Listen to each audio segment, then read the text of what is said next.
పవన్ కళ్యాణ్ ఉప్పాటి సముద్రం ఇంతలా మునిగిపోతుంటే ఏం చేస్తున్నాం? Pawan Kalyan OG cinema promotion చేసుకున్నాం. ఇలా నిన్నటి వరకు ప్రతి ఒక్కడు ఒక ఫోన్ పట్టుకోడు పవన్ కళ్యాణ్ తిట్టడం, ఫోన్ పట్టుకోవడం పవన్ కళ్యాణ్ తిట్టడం.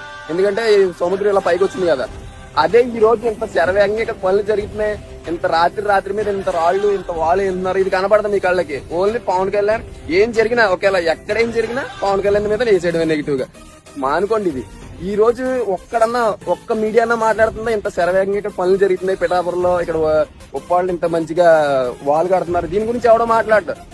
సముద్రం పైకి వచ్చేసింది పవన్ కళ్యాణ్ ఏం చేస్తున్నాం, అక్కడేమో చెట్లు రాలిపోయే పవన్ కళ్యాణ్ ఏం చేస్తున్నాం. ప్రతి ఒక్కరికి ఇది ఒక అలవాటు అయిపోయింది. నేను పవన్ కళ్యాణ్ పెద్ద వీరాభిమాని ఏం కాదు, కానీ చేసిన మంచి పని ఎవరైనా చేసి ఒప్పుకోవాలి ఖచ్చితంగా. ఒక కష్టం విలువ తెలిసినడే మరొక కష్టాన్ని తీర్చగలడు. సో ఆయన ఈ రోజు డిప్యూటీ సీఎం అయ్యాడంటే కారణం ఏంటంటే ఒక కష్టం విలువ తెలిసినాడు కాబట్టి ఇంత వేగంగా ఈ పనులన్నీ త్వరగా చేయించగలిగాడు. ఒక ప్రకృతి చేసిన విధ్వంసానికి కూడా పవన్ కళ్యాణ్